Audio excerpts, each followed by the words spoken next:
And every night, forevermore. Asterisk asterisk asterisk asterisk asterisk. It was all a blur, all a swirl, an overriding grayness that defied lucidity. Flashes of images, most of them terrifying, stabbed at her sensibilities and jolted her from memory, to senses of the life she had known. It was all an ungraspable blur. But then Cadbury saw a dot within that sea of movement, a focal point, like the end of a rope reaching out to her through the fog. In her mind and with her hand she reached out for that point of clarity, and to her surprise, she touched it. It was firm and smooth, the purest ivory. The cloud swirled out, retreating from that point, and Cadbury saw with her eyes clearly then, and in the present, for the first time in 10 days. She looked to her lifeline, a single horn. She followed it. A unicorn. Niliki, she breathed. Her heart pounded. She tried to fight through the confusion, to sort out all that had transpired. The strand of the weave. She remembered the strand of the weave touching her and wounding her. It was still there, inside of her. The gray clouds roiled at the edges of her focus. Miliki, she said again, knowing beyond doubt that it was she, the goddess, who stood before her. The unicorn bowed and went down on its front knees, inviting her. Catti-brie's heart beat furiously, she thought it would jump out of her chest. Tears filled her eyes as she tried to deny what was coming next, and she silently begged to delay. The unicorn looked at her, great sympathy in its large dark eyes. Then it stood once more and backed away a step. "Give me this one night," Catti-brie whispered. She rushed out of the room and padded on bare feet to the next door in Mithril Hall, the one she knew so well, the one she shared with Drizzt. He lay on the bed in fitful sleep when she entered the room, and she released the bindings of her magical garment and let it drop to the floor as she slid in beside him. He started, and turned, and Catti-brie met him with a passionate kiss. They fell together, overwhelmed, and made love until they collapsed into each other's arms. Drizzt's sleep was more profound then, and when she heard the soft tap of the unicorn's horn on the closed door, Catti-brie understood that Miliki was compelling him to slumber. And calling her to her destiny. She slid out from under Drizzt's arm, raised up on one elbow, and kissed him on the ear. "I will always love you, Drizzt Do'Urden," she said. "My life was full and without regret because I knew you and was completed by you. Sleep well, my love." She slipped out of the bed and reached for her magical blouse. But she stopped and shook her head, moving instead to her dresser. There she found clothes Illustrial of Silvery Moon had given to her, a white, layered gown full of pleats and folds, but sleeveless and low-cut, and with no even hemline. It was a wrap designed to flow with her every movement and to enhance, not hide, her beauty of form. She took a hooded black cloak and threw it over her shoulders, and gave a twirl to see it trailing. She went out on bare feet. She didn't need shoes anymore. The unicorn was waiting, but offered no protest as Catti-brie quietly led it down the dim corridor, to a door not far away. Within lay Regis, tormented, emaciated, hanging on to life by a thread and by the near-continual efforts of the loyal priests of Mithril Hall, one of whom sat in a chair near the halfling's bed, deep in slumber. Catti-brie didn't have to undo the bindings holding Regis's arms and legs, for there was much she would leave behind. Regis broke free of his fleshy coil then, and the woman, his guide and companion, gently lifted him into her arms. He started to groan, but she whispered to him softly, and with the magic of Miliki filling her breath, the halfling calmed. Out in the hall, the unicorn went down to its knees and Catti-brie sat side-saddle upon its back. They started down the corridor. Asterisk asterisk asterisk asterisk asterisk. A cry from a familiar voice awakened Drizzt, its panic so at odds with the wonderful, lingering warmth of the previous night. But if Bruenner's frantic call didn't fully break the sleepy spell, the image that came into focus, at the same time Drizzt became aware of the sensations of his touch, surely did. Catti-brie was there with him, in his bed, her eyes closed and a look of serenity on her face, as if she was asleep. But she wasn't asleep. Drizzt sat bolt upright, gagging and choking, eyes wide, hands trembling. "Catti," he cried. "Catti, no." He fell over her, so cool and still, and lifted her unresponsive form to him. "No, no, come back to me. Elf." Bruenner shrieked again, shrieked and not yelled. Never before had Drizzt heard such a keen from the stoic and level-headed dwarf. "Oh, by the gods, Elf." Drizzt lowered Catti-brie to the bed. He didn't know whether to touch her, to kiss her, to try to breathe life into her. He didn't know what to do, but Bruenner's third cry had him rolling out of bed and stumbling through his door. He burst out into the hall, naked and sweating, and nearly ran over Bruenner, who was shaking and stumbling down the corridor, and carrying in his arms the lifeless form of Regis. "Oh, Elf." "Bruenner, Catti-brie." Drizzt stammered, but Bruenner interrupted him. "She's on the damned horse with Rumble Belly." Drizzt looked at him dumbfounded, and Bruenner nodded his chin down the corridor and stumbled toward the nearest connecting hallway. Drizzt supported him and pulled him along, and together they turned the corner. There ahead of them, they saw the vision that had accounted for no small part of Bruenner's frantic cry. A unicorn carried Catti-brie, riding side-saddle and cradling Regis in her arms. Not the equine creature or the woman looked back, despite the commotion of pursuit and drow and dwarf calling out to them. The corridor turned sharply again, but the unicorn did not. It walked right into the stone and was gone. Drizzt and Bruenner stumbled to a halt, gasping and stuttering over words that would not come. Behind them came a commotion as other dwarves reacted to the cries of their king, and Jarlaxle, too, ran up to the horrified pair. Many cries went up for Regis, lying dead in Bruenner's arms, for the halfling who had served well as steward of Mithril Hall and as a close advisor to their greatest king. Jarlaxle offered his cloak to Drizzt, but had to put it on the ranger, who was out of his mind with terror and pain. Finally, Drizzt focused on Jarlaxle, grabbing the mercenary by the folds of his shirt and running him up against a wall. "Find her!" Drizzt begged, against all logic, for he knew where the woman lay, still and cold. "You must find her. I'll do anything you demand, all the riches in the world." Mithril Hall and everything in it. Bruenor yelled. Jarlaxle tried to calm the ranger and Bruenor. He nodded and he patted Drist's shoulder, though of course he had no idea where to begin, or what precisely he would be looking for Catti-brie's soul. Their promises of fealty and riches rang strangely discordant to Jarlaxle at that moment. He would find her, or would try, at least. Of that, he had no doubt. But to Jarlaxle's surprise, he had no intention of taking a copper for his efforts, and wanted no promise of fealty from Drizzt Do'Urden. Maybe something else compelled him then. Epilogue. She felt it like a heartbeat beneath her bare feet, the land alive, the rhythm of life itself, and it compelled her to dance. And though she had never been a dancer, her movements were fluid and graceful, a perfect expression of the springtime forest into which she had been placed. And though her hip had been wounded badly, forever wounded, they had all believed she felt no pain when she lifted her leg high, or leaped and spun in an inspired pirouette.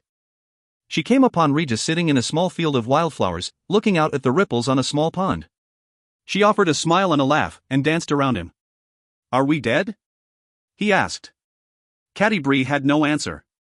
There was the world out there, somewhere beyond the trees of the springtime forest, and there was, here, this existence. This pocket of paradise, an expression of what had been from the goddess Miliki, a gift given to her and to Regis, and to all Toril. Why are we here? The halfling, who was no longer tormented by shadowy, huddled monsters, asked. Because they had lived a good life, Catti-brie knew. Because this was Miliki's gift to Drizzt as much as to them, an expression of wondrous memory from the goddess who knew that the world had changed forever.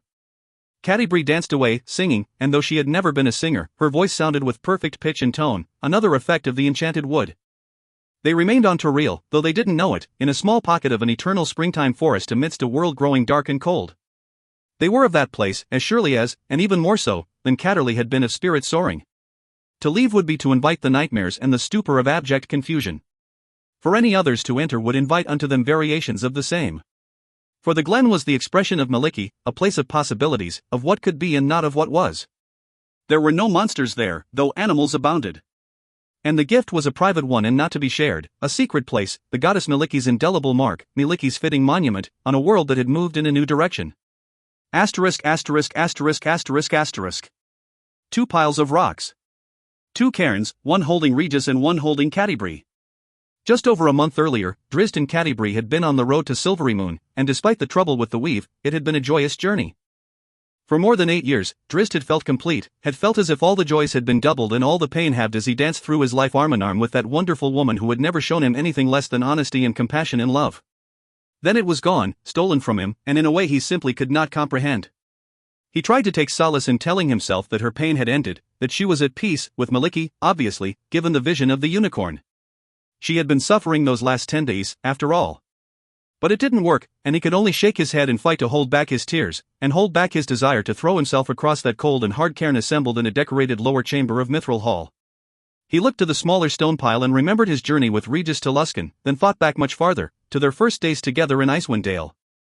The drow dropped his hand on Genwavar, whom he had called for the ceremony. It was fitting that the panther was there, and if he had known any way to accomplish it, it would have been fitting to have Wulfgar there.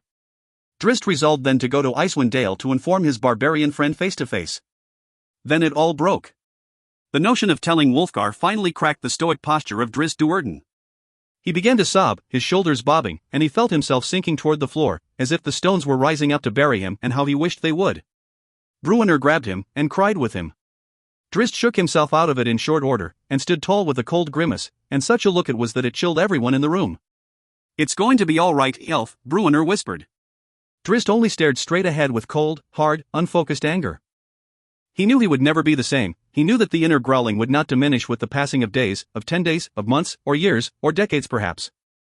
There was no shining and hopeful light at the end of that dark passage. Not this time. Asterisk asterisk asterisk asterisk asterisk. When Regis wanted to find something he could use as a fishing line, he found it. When he searched for a hook and pole, those, too, were readily discovered. And when he pulled his first knucklehead trout from the small pond, the halfling gasped in surprise and wondered if perhaps he was in Icewind Dale. But no, he knew, for even if that strange forest was located in that land, it was not of that land. Scrimshaw tools were not far away, and Regis was not surprised to find them. He wanted them and they were there, and so he began to wonder if the place itself was a dream, a grand illusion. Heaven or hell? Would he wake up? Did he want to? He spent his days fishing and at his scrimshaw, and he was warm and happy. He ate meals more delicious than anything he had ever known, and went to sleep with his belly full and dreamed beautiful dreams. And the song of Catti-brie filled the forest air, though he saw her only in fleeting moments, far away, leaping onto sunbeams and moonbeams as if they were ladders to the heavens. Dancing, always dancing. The forest was alive through her movements and her song, and the songs of birds accompanied her gaily in the sunshine, and with haunting beauty in the soft darkness of the night. He was not unhappy and not frustrated, but many times, Regis, for the sake of his own curiosity, tried to walk in a straight line, to veer neither left nor right a single step in an attempt to find the end of the forest. But every time, somehow, inexplicably, he found himself back where he had started, on the banks of a small pond. Asterisk asterisk asterisk asterisk asterisk. He could only put his hands on his hips and laugh and retrieve his fishing pole. And so it went, and time became meaningless, the days and the seasons mattering not at all. It snowed in the forest, but it was not cold, and the flowers did not stop blooming, and Catti-brie, the magical soul of Maliki's expression, did not slow her dance nor quiet her song. It was her place, her forest, and there, she knew happiness and serenity and peace of mind, and if challenges came against the forest, she would meet them. Regis knew all of that, too, and knew that he was a guest there, welcome forevermore, but not as intricately tied to the land as was his companion. And so the halfling took it upon himself to become a caretaker of sorts. He cut a garden and tended it to perfection. He built himself a home within a hillside, with a round door and a cozy hearth, with shelves of wondrous scrimshaw he had sculpted in plates and cups of wood, and a table always set for guests who never came. The Ghost King. Transitions. Book 3. Copyright 2009 Wizards of the Coast LLC. All characters in this book are fictitious. Any resemblance to actual persons, living or dead, is purely coincidental. This book is protected under the copyright laws of the United States of America. Any reproduction or unauthorized use of the material or artwork contained herein is prohibited without the express written permission of Wizards of the Coast LLC. Published by Wizards of the Coast LLC. Forgotten Realms, Wizards of the Coast, and their respective logos are trademarks of Wizards of the Coast LLC in the USA and other countries. Library of Congress cataloging in publication data. Salvatore, Art A, 1959-. The Ghost King / R.A. Salvatore. P. Centimeter, Transitions, Book 3. ISBN 978-0-7869-5417-9. 1. Drizzt Do'Urden, Fictitious Character, Fiction. 2. Forgotten Realms. Imaginary Place, Fiction. Title. PS 3569.A462345G47 2009. 813 Foot.54 DC 22. 200 901 6151. US, Canada, European Headquarters. Asia, Pacific, and Latin America Hasbro UK Ltd. Wizards of the Coast LLC Caswell Way. P.O. Box 707, Newport, Gwent NP9, 0IH. Renton, Washington, 98057, 0707 Great Britain. +1 800 324 6496. Save this address for your records. Visit our website at www.wizards.com. Version 3.0. Table of Contents. Cover. Title page. Prelude. Part 1 Unweaving. Chapter 1 Visiting a Drow Streams. Chapter 2 The Broken Continuum. Chapter 3 Reasoning the Indecipherable. Chapter 4 A Clue in the Rift. Chapter 5 Angry Dead. Chapter 6 The Politics of Engagement. Chapter 7 Numbering the Strands. Chapter 8 Battle of the Blade and of the Mind. Chapter 9 A Time for Heroes. Part 2 Prying the Rift. Chapter 10 Bearded Proxy. Chapter 11 Living Nightmare. Chapter 12 When the Shadows Came to the Light. Chapter 13 I Am Not Your Enemy. Chapter 14 Scout's Dismay. Chapter 15 The Weight of Leadership. Chapter 16 Dark Holes. Part 3 The Sum of Their Parts. Chapter 17 Nothing But the Wind. Chapter 18 The Severing. Chapter 19 Priests of Nothing. Chapter 20 A Dwarf's Stubbornness. Chapter 21 Facing the Truth. Chapter 22 A Whisper in the Dark. Chapter 23 Gauntlet Throne. Part 4 Sacrifice. Chapter 24 Wandering in the Darkness. Chapter 25 The Awful Truth. Chapter 26 Dawn. Chapter 27 Elsewhere Lucidity. Chapter 28 Driven by Hatred. Chapter 29 Chasing It to the Ends of Reality. Chapter 30 The Last Memories of Changing Gods. Epilogue. Copyright